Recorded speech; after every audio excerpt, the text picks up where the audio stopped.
Ryan, your thoughts on the game? Yeah, I thought it was a great game. I thought we started real well.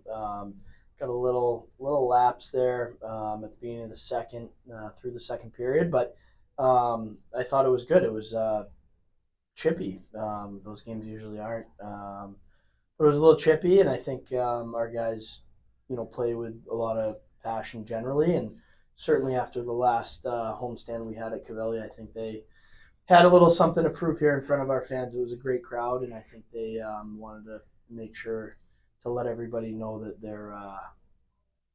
don't take for granted playing at the Cavelli Center. That was the third straight win after going on the previous seven. What's been the key to your turnaround? Yeah, thanks for pointing that out.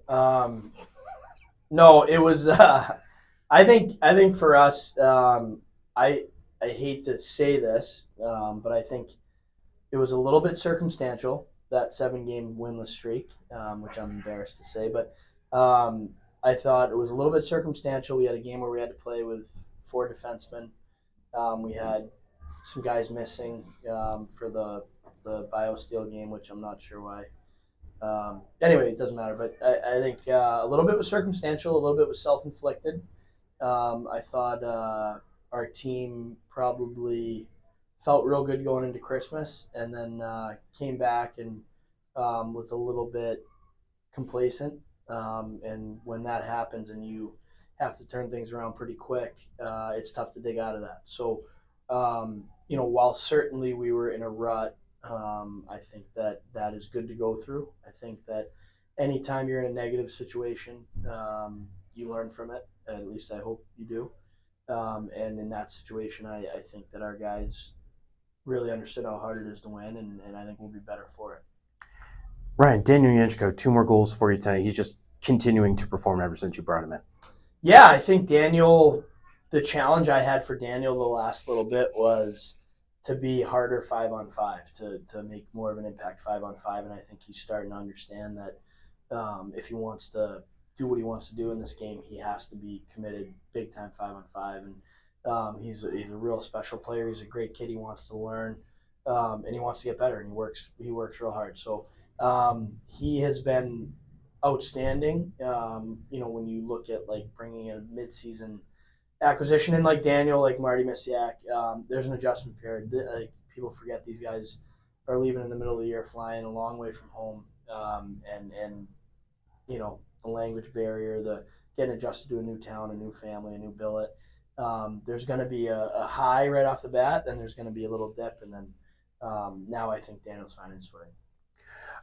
Power play didn't put anything in the net, but it just seemed like they had a shot first mentality tonight. I mean, obviously struggling on the season around 17%. What did you see from the special teams Yeah, tonight? we've made a couple tweaks to our special teams. I think you're going to see a group that is a shot first mentality from this point forward, and we're going to make plays, and we're going to get pucks to dangerous ice, and they'll start going in. We just need to keep honing it in a little bit. Anybody have anything for Coach? Yeah, Ryan, the last time we talked, you talked about still working, even though at halfway point in the season, and finding the right line combinations. After these handful of games, is the Patilla-Rusinski-Marin line, is that going to be a keeper? Yeah, I think there's always going to be little tweaks. Like, our job is not only to, as much as you want everything to stay the same, I think sometimes we owe it to all of our guys in our dressing room to have development opportunities, and there's going to be different guys in and out of the lineup. And but they've certainly been good the last few games, and I feel comfortable with I think they like playing with each other. I think they feel comfortable with each other, and they've done a great job.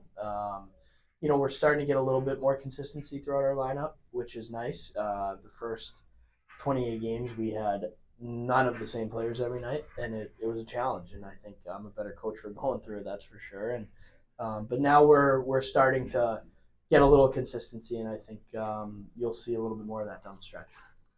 What are your thoughts on Aiden Wright after his first game in a Phantom uniform? Well, I'm cautiously optimistic that Aiden is a really good goalie. I think we've done our due diligence on Aiden. He was performing on a expansion team very well in the Null, and tonight he looked poised. He has a little bite to him, which I love. but he did a great job tonight. I think the guys like him. He works hard in practice. So yeah, I mean, it is what it is. Like, we're gonna go with the goalie that's winning games. Yikes. No, you covered it. Oh, okay.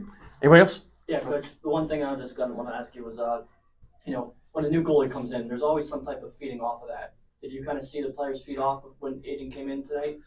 Yeah, I mean, it's a great question. I think I don't think anyone knew what to expect. I think Aiden was here Tuesday. We had Tuesday off. We practiced Wednesday, Thursday, and then we played Friday. So it's limited viewing, and I think Aiden did himself a big favor in the locker room just by competing as hard as he did and making saves that he did and making things look easy. I think that's always positive. So we've got 3 really good goalies. I think a couple of them had to find their way, and they're finding their way here. And I think a good, healthy competition hasn't hurt anyone. All right. Thanks, Ryan. Thanks.